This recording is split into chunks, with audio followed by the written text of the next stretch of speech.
Good morning and welcome to the Oasis Center for Spiritual Living. Sorry. Where we come together as one, providing spiritual tools for daily living. Whew. For those of you who don't know me, I'm Reverend Tucker. I'm the senior minister here at the Oasis. And I always like to introduce the wonderful team that God has provided me. Let me start with my faithful assistant, Faith. I'm taking these drops to clear out my lungs and they make me cough. So I probably will cough through this whole thing. But anyway, this is my faithful assistant, Faith, who basically has been my assistant since the day she was born, although she was more her father's assistant at first. She was about 3 weeks old when they started bringing her to church, and he would work the soundboard in one hand and hold her in the other hand. And then when she was able to crawl, he let go of her and she crawled right up on stage. And so I just left her there. I mean, I had a portable mic. I could just step over her. And then we'd put her on the podium when we did announcements. And I think people paid more attention because it's a cute little baby up on the podium. But anyway, as she got older, she took on more and more responsibility at the church. And one of those things was she and her sister would hand out affirmation cards as part of the usher thing at the end of the service, because we always used to do affirmation cards. And whenever they lived about 6 blocks from my house, and whenever her dad would go on an out-of-town tow, he was a tow truck driver, he would drop the girls at my house. And, you know, I'm a project person, always have been. And so they'd come over and I'd put them to work. And so I got to see Faith's work. So when she said, I want a real job when she was like 14 and a half, I said, cool, I've got this ozone business. Come join me. And she turned out to be the best assistant I had out of the 3. And so then when we went live for the pandemic, I said, do you want to be my ministerial assistant? She said, yeah. And I'm like, cool, you know, and the rest is all history. So it is Faith behind the scenes, kind of like when you pull back the curtain in Oz and you see the old man. Well, here, Oz is out front and Faith is behind the curtain. But she does everything behind the scenes, so all I have to do is talk, although that may not be easy sometimes.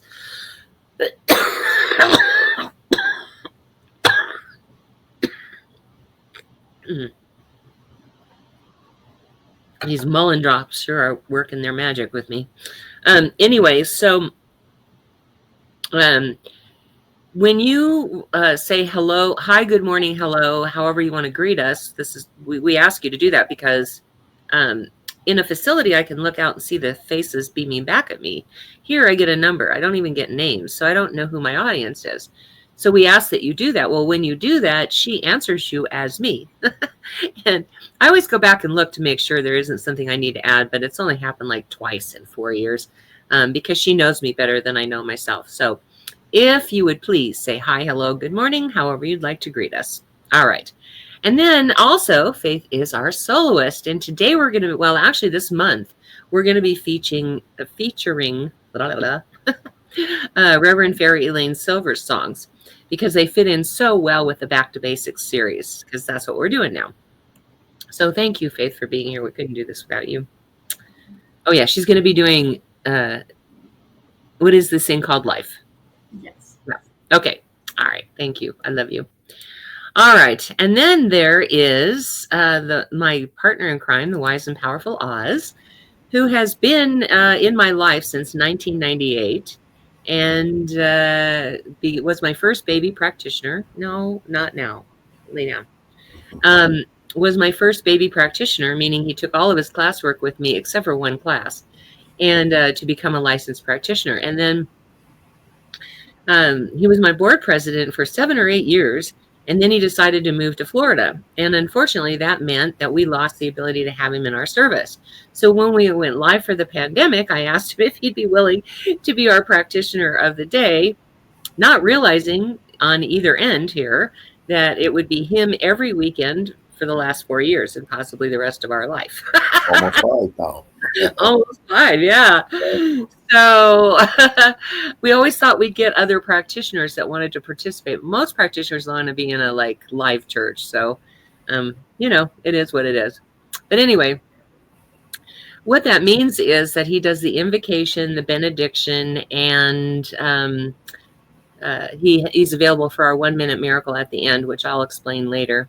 But I couldn't do this without you either, Oz. So thank you so much for being here. I love you.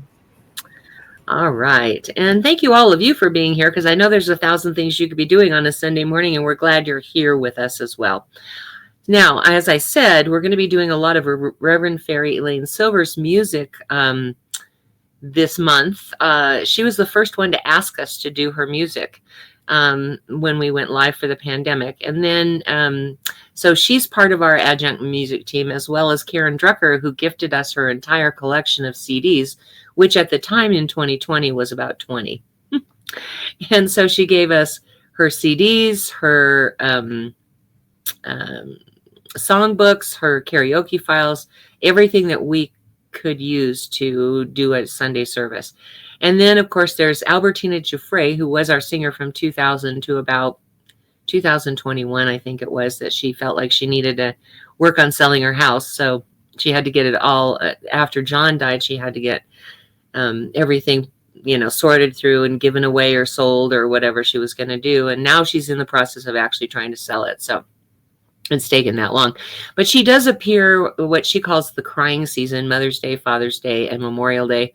And of course, we always have her at Christmas time. So better known as Tina. But that is our adjunct music team. And as I said a little bit ago, we are doing the Back to Basics series that we do every January and sometimes in September. Today's going to be the thing itself. I'll talk a little bit more about that in my talk. In the meantime, let's see. If you want to do a watch party, there's a watch party button. You click on that, invite all your friends. They can see what kind of Sunday service they can expect, and you can talk amongst yourselves because it's a private chat. So definitely you can answer all their questions if they have any. So right now, I'd like to invite you to close your eyes if that feels comfortable. Allow the service to uplift and inspire you as we move into our centering song.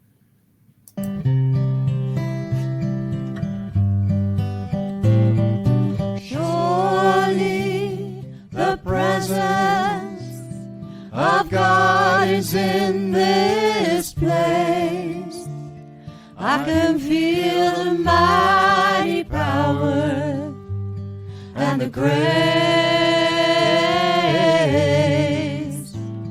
I can feel the rush of angels' wings. I see glory on each face. Surely the presence of God is in this place.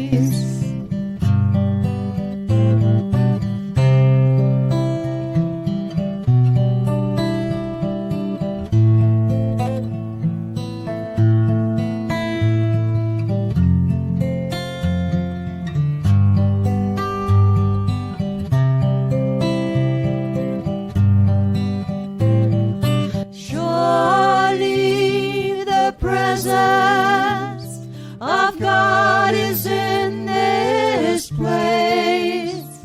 I can feel the mighty power and the grace.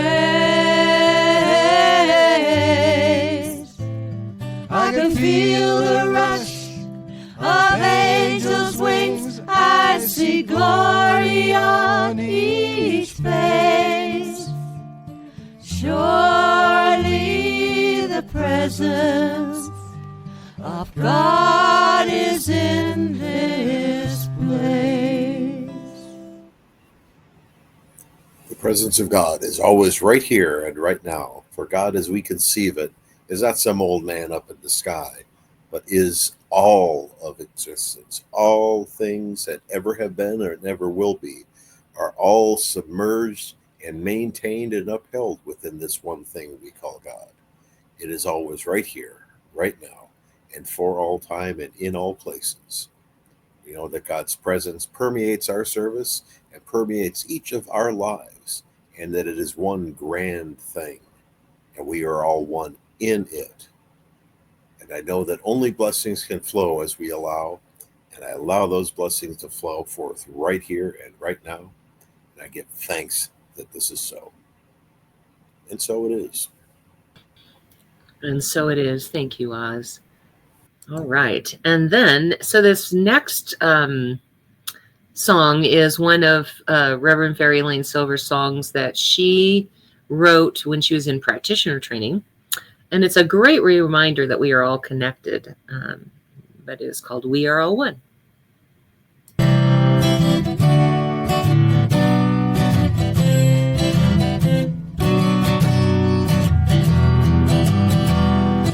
We are all one. We are all one. We are all one in it. I hear it and know it, my being. Spirit is all I am seeing. For God is all there is. Grateful am I to be living, open to what I receive, honoring what I've been given, sharing now what I believe. I remember the oneness around me. I surrender to infinite light, knowing the love that's surrounding me is within me by day and night. And we are all one. We are all one. We are all one in it. Yes, we are all one. We are all one. We are all one in it. Yes, we are all one in it. So if you're just now joining, remember that we'd like you to say hi, hello, good morning, however you like, just to let us know you're here. In a facility, I can look out and see the shining faces beaming back at me here. I get a number. I don't even get names, so I don't know who my audience is. If you like something, use that like button, whether that's something I say or Faith sings or Oz prays. And if you love something, send us hearts. We love to get love. And by all means, if something strikes you as powerful, please use the wow button. That tells me when I'm on track, when I've really struck it, hit it on the nail. It's great feedback from me, so I appreciate it if you would do that. All right, so without further ado, here is Faith singing this thing called Life by Reverend Fairy Elaine Silver.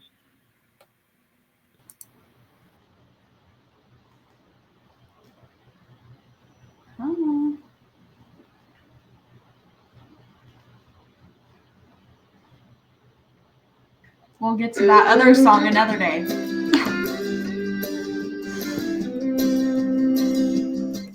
What is this thing called life? What is this thing called life?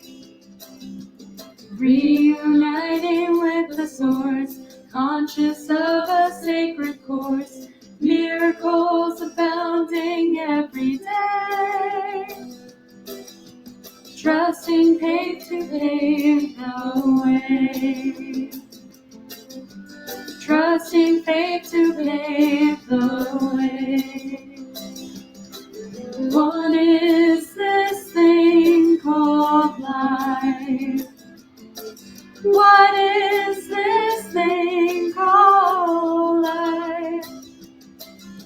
Awareness in our consciousness, using thoughts to bring success, manifesting with the one. Gentle breeze of spirit has begun. The gentle breeze of spirit has begun.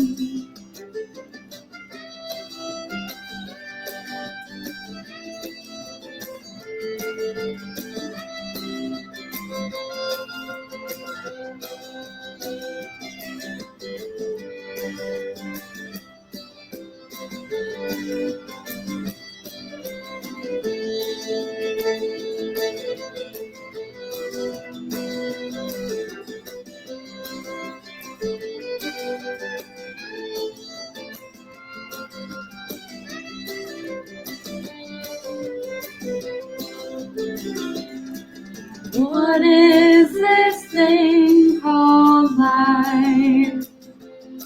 What is this thing called life?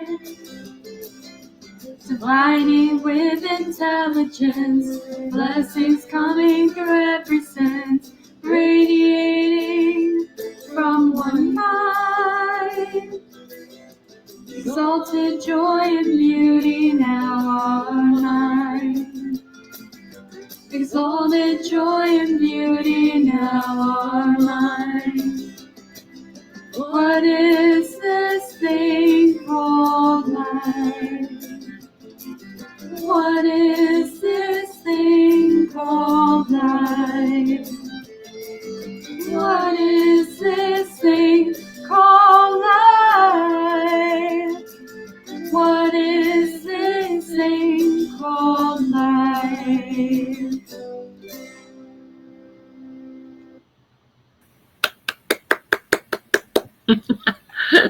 For those of you who don't know, I'm clapping silently because I have a chihuahua on my lap, and if I clap really loud, it startles her. So thank you, Faith. That was great. Oh, my goodness. All right. So as I said, we are doing Back to Basics. For us, Back to Basics means the first 4 chapters of our textbook, the thing itself, the way it works, what it does, and how to use it. Number 1, it's an introduction to people about what we teach. But number 2, for those who have been studying this for a while, it's a great reminder. It's a great deepening that we have. Like Tai Chi masters, for example, do the same 7 moves their entire life, and they just deepen into the moves. And that's kind of how we look at the Back to Basics series. Normally we do it in January and September because it's traditional within our philosophy to do classes in September and January, beginning classes. And but, you know, I won't offer a class for just one person because then it's just me talking. One of the benefits of having classes is you have people participating and sharing their ideas and their perceptions, and people learn a lot more from that than just me talking. So I am willing to offer a class if you're interested, as long as there are 2 or more. And we'll work out whatever timing works for everybody. So just to let you know, that is available to you. Okay. So like I said, it's the thing itself, which is what we're going to do today, the way it works, what it does, and how to use it. So today we're going to talk about the thing itself. And our movement is called Centers for Spiritual Living. It used to be religious science, but we found that we spent more time explaining what we weren't, the non-dairy version of what we are, than explaining what we are. And so we decided to call it Centers for Spiritual Living instead, because it is religious science. But we always had to start out the conversation when people would say, what is it? And you'd say, well, it's not Christian Science and it's not Scientology. Because people have a fear around that. So in order to open their mind to even what we had to say, we had to get that out of the way. But now we can say we are Centers for Spiritual Living. And when people question what that is, I always say it's interdenominational, because it really is. The original teaching that Dr. Ernest Holmes, our founder, did was an Institute of Religious Science. And his whole idea was that whatever faith you were in, whatever religion you were in, you could come and learn about spiritual laws, and then you could take it back to your own faith to use and to teach. But so many of the religions rejected that idea that he just spent his time traveling around the country lecturing, pretty much.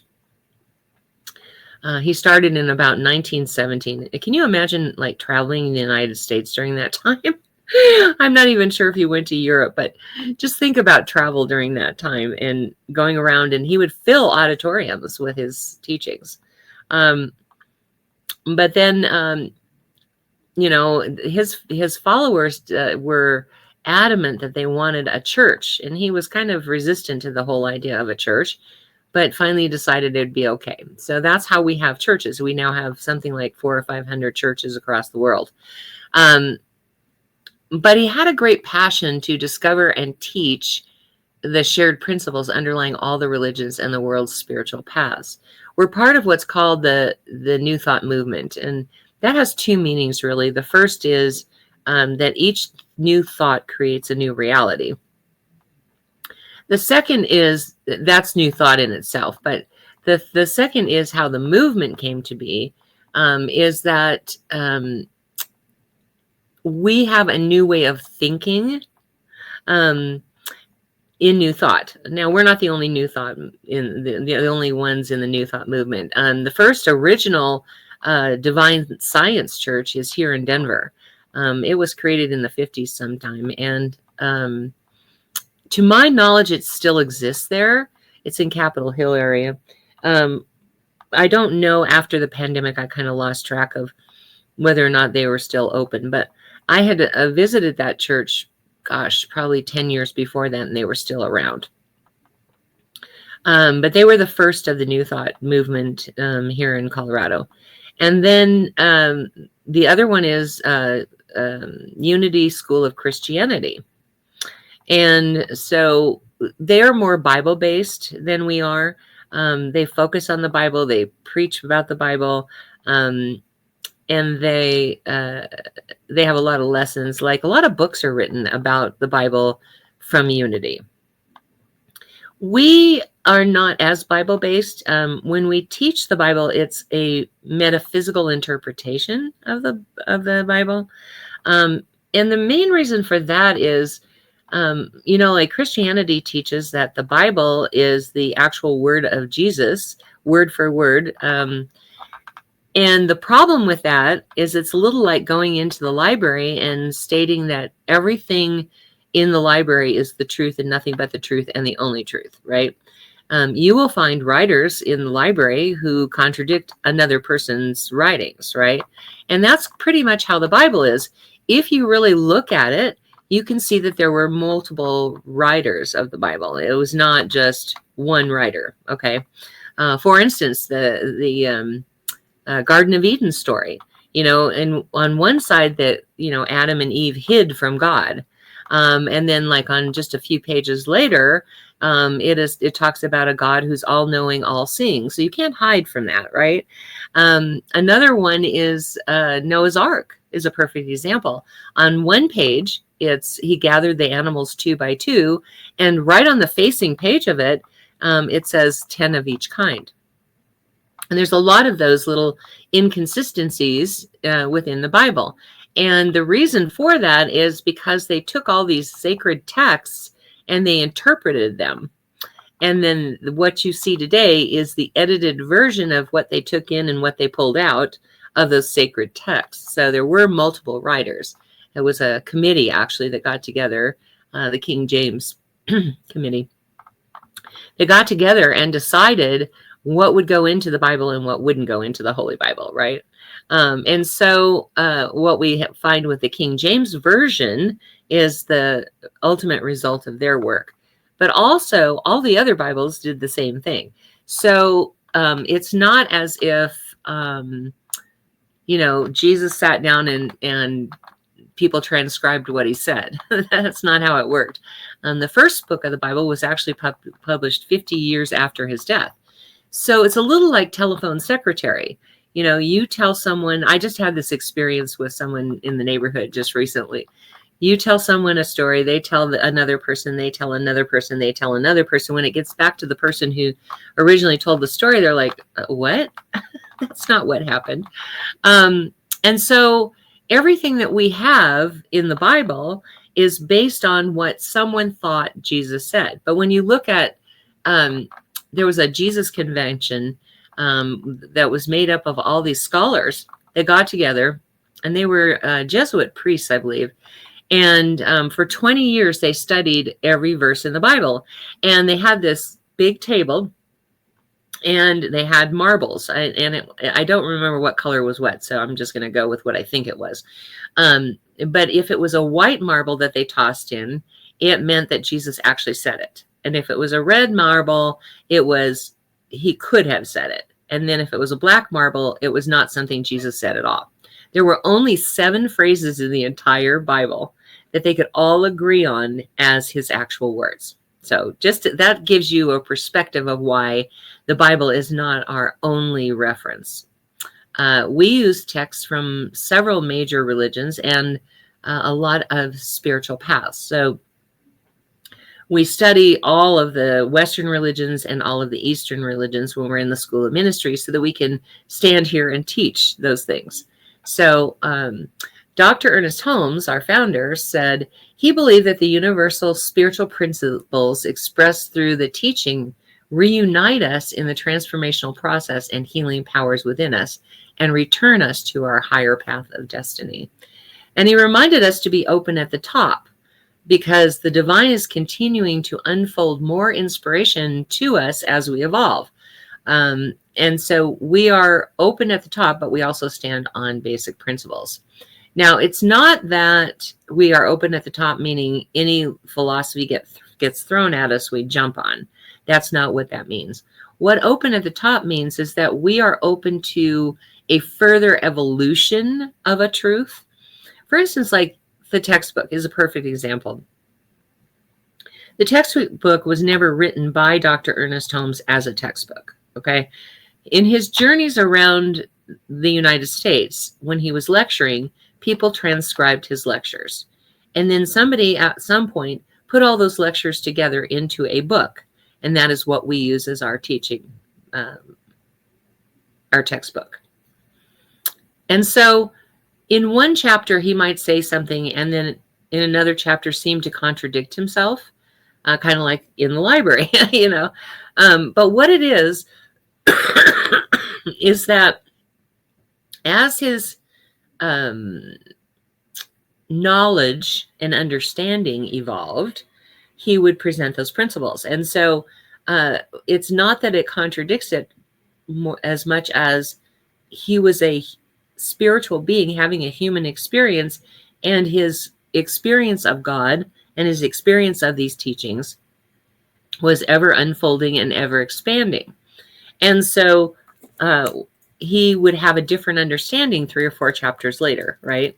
And so it's important to note that we don't believe in a God that evolves. When I was in the School of Ministry, we had this charismatic preacher as one of our instructors, and he believed in an evolving God. And so he asked us to write about an evolving God. Well, I couldn't talk about an evolving God because I believe God is perfect already.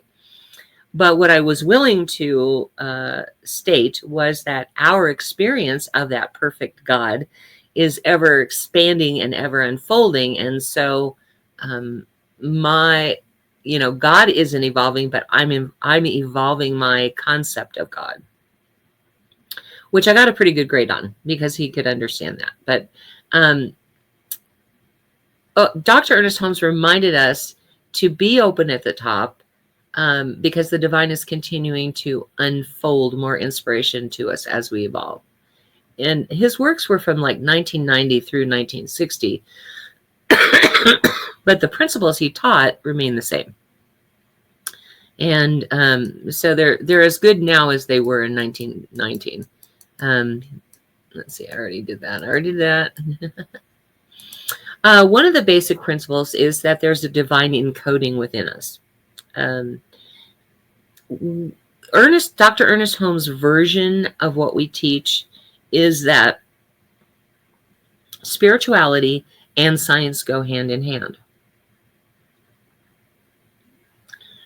And so when you're raised in a more traditional faith, you're taught that science is way over here because you can't believe in God and science. But that wasn't Dr. Ernest Holmes' version. His version was that he talked about spiritual law. And the spiritual laws were backed up by science, right? And so to him, science and what is called religion go hand in hand. We actually practice spirituality. There's no religious dogma in our faith. We don't tell you what to think. We don't tell you you have to think a certain way to be part of us. What we teach is that here are some principles try it out, prove it to yourself. And once you've proven it to yourself, we think you're going to want to be part of us, right? But we ask you to prove it, to yourself, not to us. One of my mentor ministers, Dr. Fred Vogt, he was such a cool guy. And he used to say, we don't ask you to leave your brain in the parking lot. We want you to further investigate what we're teaching you and see if it proves true for yourself. And that's, a big part of what we do. For instance, Dr. Ernest Holmes was called the human question mark, and he was kicked out of all these Christian churches because he would question everything. And I can so relate to that. I was raised Orthodox Jewish, and in Judaism they say question everything. So I questioned everything, literally everything. And I got to some questions they did not want me to question, which confused me even more, because you say question everything, but not that. And I don't know that Christianity is that way, but I'm assuming it is, that they want you to question certain things, but they don't want you to question certain other things. And so he was donned the human question mark, and was kicked out of so many churches because he would question the very basis of what they were teaching. He was raised in a Christian church, and he started reading Ralph Waldo Emerson, who was a transcendentalist, and he was reading his works. And he was introduced to the idea of an oversoul, as Ralph Waldo Emerson's version of God was an oversoul, that we were all souls and that God was the oversoul of all of us. Okay. And then he started reading about spiritual circles, and he started reading a lot of Ralph Waldo Emerson, and it spurred him to not only ask questions, but to do further research.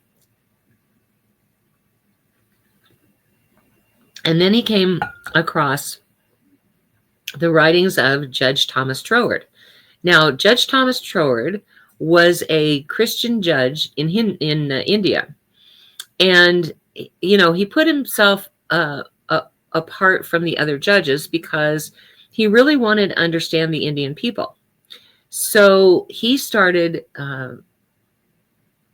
studying their religion, their customs, their, all of that, so that when he passed judgment, he felt like he could deliver something that was consistent with how the people believed.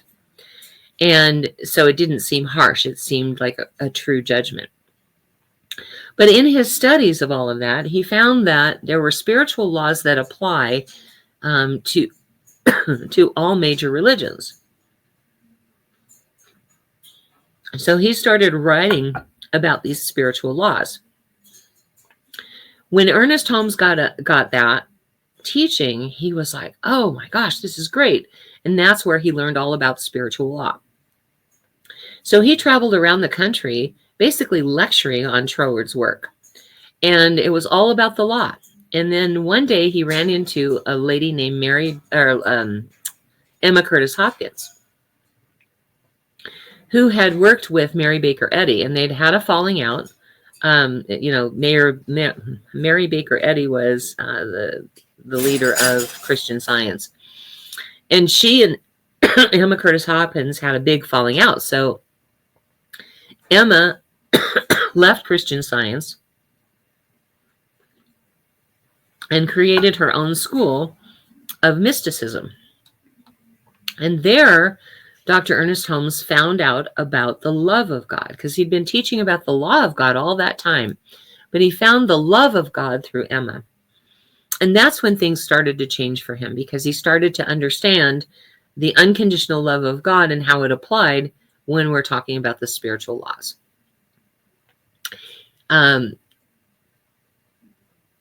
One of the things that he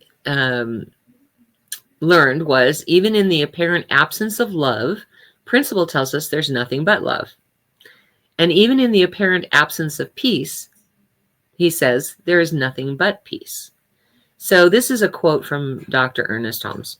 The original life is infinite. It is good. It is filled with peace. It is the essence of purity. It is the ultimate of intelligence. It is power. It is law. It is life. It is in us. In that inner sanctuary of our own nature, hidden perhaps from our objective gaze, nestles the seed perfection. Okay? It's not that we as human doings are perfect. It's that we as spiritual beings are perfect because we are made in the image and likeness of God. And if you listen to quantum physics, we are actually made of the God stuff, right? Not that quantum physics talks about God stuff, please understand. Their version of it is that everything is made out of the same molecules, and how they bump together creates a more solid thing or a more fluid thing. For instance, if they bump together really rapidly, you get something like this desk. If they bump together very slowly, then you're going to get air or water. And we are somewhere in between. So rather than an idea of God being out there somewhere, what we know is that God is all around us, in us, and through us. That we are like a watermark on a page, and the God flows through us, and we are made of that. So they don't call it God stuff. We call it God stuff. They call it everything in the universe is made of the same stuff, and there is an intelligence that knows how to do that. We say we are made of the God stuff, and there's a divine intelligence that knows how to create. Okay, so that's how it works for us. So the perfection that lies within us is God actually within us. Okay, and he gets that quote. Actually, he's really bad about this. Dr. Ernest Thomas is really bad about this because he never quotes like we do now. You know where it came from. I have a friend who did find it, and it was from, let me see if I can find that, Walt Whitman, Leaves of Grass, where his actual quote is, "In this broad earth of ours, and the measureless grossness and the slag, enclosed and safe within its central hearth, nestles the seed perfection." So that's actually where that quote from Dr. Ernest Holmes came from. So we teach that there is a divine encoding within us. For instance, an acorn has all of the elements to create an oak tree in it, right? There's another one. Let me grab that real quick. I'm jumping around pretty bad. Oh yeah, the embryo. Our embryos could care less about the past, knows nothing of the future, but has the encoding in it to create a human that grows automatically. We don't have to tell it how to do anything. It already knows that. Divine energy that created worlds is constantly waiting for recognition and an invitation to create with us. So that is that is like the basis of what we teach. Is that we co-create with God. The God that lives within us co-creates with us. So each new thought creates a new reality, right? We're back to the definition of new life, new thought. And we have something like 400 thoughts a minute. So it's a good thing we have some filters in there, because if every single thought we had was creative, that would be a crazy world. I want this. No, I don't. Yes, I do. No, I don't. Boom, boom, boom, you know. The other thing that I mentioned is that we use a metaphysical interpretation of the Bible, meaning that it has a beyond physical meaning for us. It's not literal. It's not word for word. This is exactly what God said or Jesus said or whatever. We interpret it as metaphysical, meaning it has a beyond that physical meaning. So, for instance, the story, the easiest story to explain that is the Genesis one. Abraham means father, Sarah means nobility, and Isaac means joy. And so when you marry, remembrance of our God nature, our human presence, and nobility, you produce joy. You give birth to joy. So when God called Abraham to sacrifice his son, he was calling us to sacrifice the label of our joy, our degrees, etc. God says, no, I want you to hold. When he stopped Abraham from actually sacrificing his son, it was, hold on, I want you to keep your joy, just sacrifice your ego. sacrifice on the altar, wanting to control the way things look, right? And so the thing itself really is God. The thing itself is really that spiritual presence that flows through us, that lives in us, that is divine in us. And so when we talk about the thing itself, we talk about, what is our philosophy, but also we talk about the thing itself as what it is that we believe in, and that is God. Now, God may be my word. It doesn't have to be your word. Allah, spirit, great spirit, intelligence, the universe, whatever word works for you, just recognizing that that energy, that flow of life, that unconditional love flows through each one of us. And so it's equally available to all. And that's the point that we always like to make in this first, the thing itself, in our Back to Basics series. And we're going to talk a little bit next week about the way it works, which is love and law. And so I'll delve into those topics more. And what it does, we'll talk about that. And then how to use it is going to be some spiritual practices. So definitely keep in touch with us this month, because this is the month of the Back to Basics. So you're going to get all of that all in one. And again, if you would like to take a class to learn more about it, I'm open to offering a class as long as I have more than 2 people, or 2 people or more, I should say. But this week, I'd like you to just notice as you go through your life, where are the places that what I've just talked about pertains to you. Understanding that there are spiritual laws in the universe that you can use. And understanding that the love of God flows through you. Understanding that you are made of the God stuff. And just sort of ponder that this week. Will you do that? Just let that flow through you and try to remember, just who you are. Who you are is God. You're not all of God, but all of God, or all of God is not in you, but you are only God. Okay. That's all that you are. You are made up of God. And so if you'll practice that with me this week, just noticing that, I think you're going to find that it will change your life. Let's have a prayer.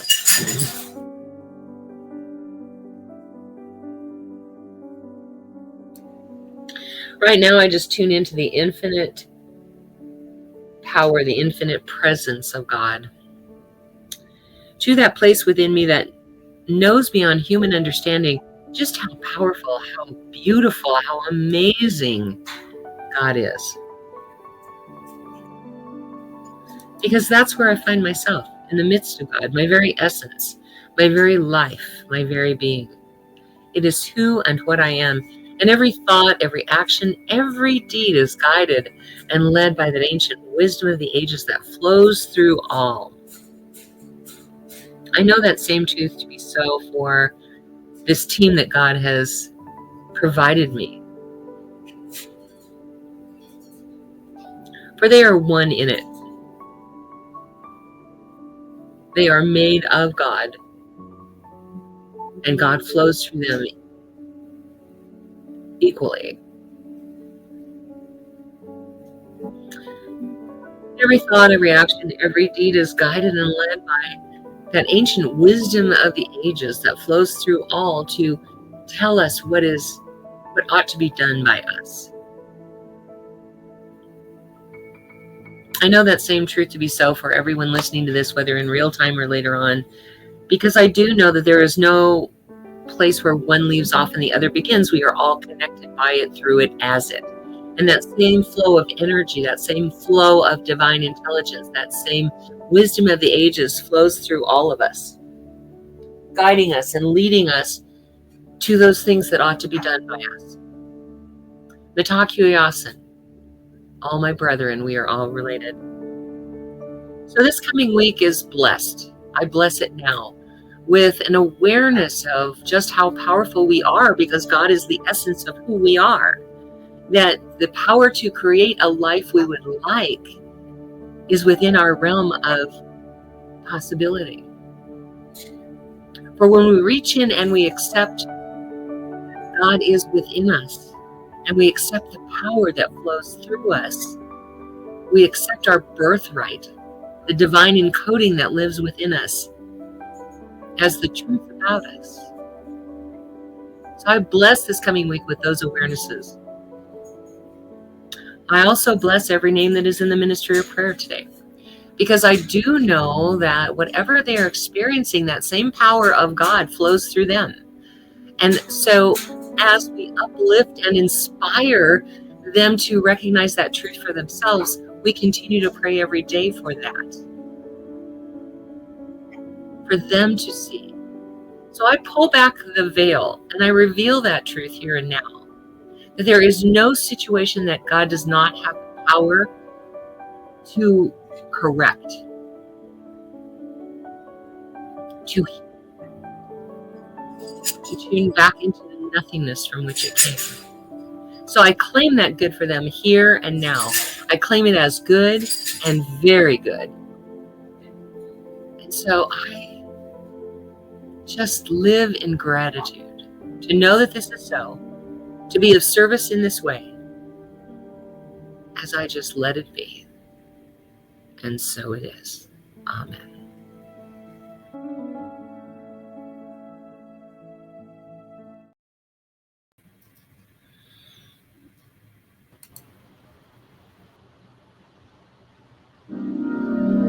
You are the heart, you are the hands, you are the voice of spirit on earth, and who you are, and all you do is blessing to the world.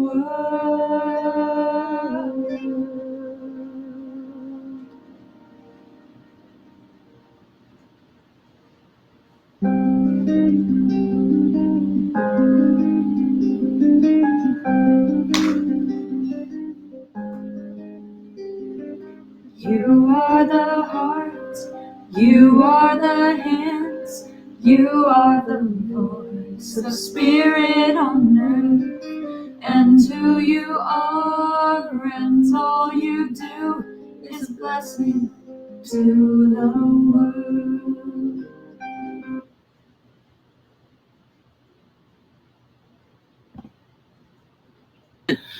It helps if you can see the buttons. I'm going to have cataract surgery soon, and then I'll be able to see the buttons better.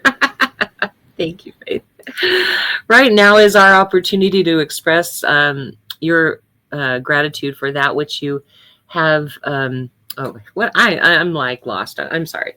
Now is our opportunity to receive your gifts, tithes, and offerings that you are offering with gratitude for that which you have already experienced in the physical realm, or perhaps you have experienced. You have created it in the mind of God, but may not have already experienced it in the physical realm. So this is your opportunity to give from that gratitude. In a moment, I'm going to ask you to go to www.oasiscsl.org. Whether you're in real time or later on, you can participate in this.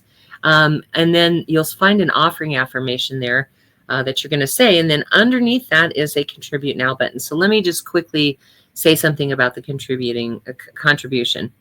When we're in a facility, there's rent and utilities and all kinds of expenses. Here, we don't have any of that. The only expenses we have are we pay Faith to do all the work that she does, because she does a lot. And then we market to the whole world so that people can discover us. Let's put it that way. Our vision is a healed world. And our mission is to heal the world one person at a time. And the only way to do that is to get our name and services out there for people to see, so that they can get this teaching and do something with it to heal themselves. So I'm going to ask you now to go to www.oasiscsl.org, whether that's real time or later on, and say this offering affirmation with me. This perfect gift is spirit in form, circulating and blessing all it touches. Freely I give and joyously I receive. And so it is. Hit that contribute now and help us get to our vision through our mission. All right. We have this wonderful team of licensed practitioners from coast to coast who serve our church. And there's 3 ways that they serve the church. The first being any prayer request that we have, they will pray on every day for a week. So if you would like prayer for something, put it in the comments section. If you don't want it to be public, you can DM Faith and she will make sure they get it. Now, we call the practitioner team here at Oasis the God Squad, because I have this imagery of them like marching in and taking charge. So we've been calling them the God Squad since like 1998, actually. I think that was my word I used at the Denver church too. But when we opened in 2000, it became that was the legal title of our ministry of prayer, the God Squad. So if you would like prayer for something, put it in the comments section. They'll pray every day on that for a week. If you don't want it to be public, you can DM Faith and she'll make sure that the God Squad gets it. The second way that licensed practitioners serve our church is by offering sessions for spiritual guidance for a fee by appointment. Now, you will reach out to them, message them, and in this case, it's Oz, until we find somebody else that wants to co-participate with him. You would let him know that you would like a session for spiritual guidance, and he'll let you know how to pay for it. I don't get involved. Practitioners have their own business. Some use PayPal, some Venmo, some Cash App, some Zelle. I don't know if I got Wise, and there's another one. There was an international one I just used. Can't remember what it is. Anyway, but the practitioners themselves they make that decision, whatever their form of payment is going to be. They'll let you know what that is. Once you've paid for it, they will reach out to you at your appointed time through video chat. The third way our licensed practitioners serve our church is what Oz does every week, and that is the practitioner of the day, meaning that he does the invocation and benediction, and he's available for a 1-minute miracle at the end. Not a time for counseling, but a time where you can share with him whatever you are struggling with, and he will stop, drop, and pray with you right then and there. You can do that through video chat. If he doesn't answer right away, it probably means he's on with someone else, so try to reach out to him later on. Okay. We missed you last week, by the way, Oz. He had technical difficulties and couldn't get on. So we're just really glad he's here today. Excuse me. I wanted to, let's do Brooks and Bailey. Brooks and Bailey are 2 ladies that do a lot of jewelry. They make jewelry and they sell it. The one I like to focus on is their mala beads, but here's their information anyway. All of the proceeds from their business go to the Rocky Mountain Lab Rescue, which is a very worthy cause. And you can reach them through Brooks and Bailey 0307 at Gmail or through their Facebook page. And when they post that they're going to have a booth at an event, I usually try to share that so you can go down and meet them personally and see all of their stock. I focus on the mala beads because the Buddhists and Hindus use them to do their chants. They move 1 bead at a time, so they know that they get their chants all in, right? There's 108 beads on the mala bead necklace, and I always say do your affirmations 100 times a day, so that works out great to use the mala bead necklace that way, the same way. And then the bracelets are 54 beads, so you can use those twice a day. But anyway, this is the amethyst one. It's $60.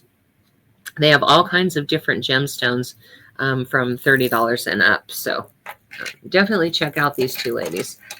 And then also we have Reverend Fairy Lane Silver's website. We do a lot of her music, especially during Back to Basics. And unfortunately, she has no way to update her website to tell you how to pay for it. So you have to go on her website. The song from today is, do we know what CD that's from? We don't. You can probably search for it though. Anyway, figure out which CD you want, and then you email her and let her know. She travels around the country singing and playing guitar, and she carries those CDs in the trunk of her car. So once you have paid for it, she will send it out, and she's really good at sending it out right away. So you get it right away.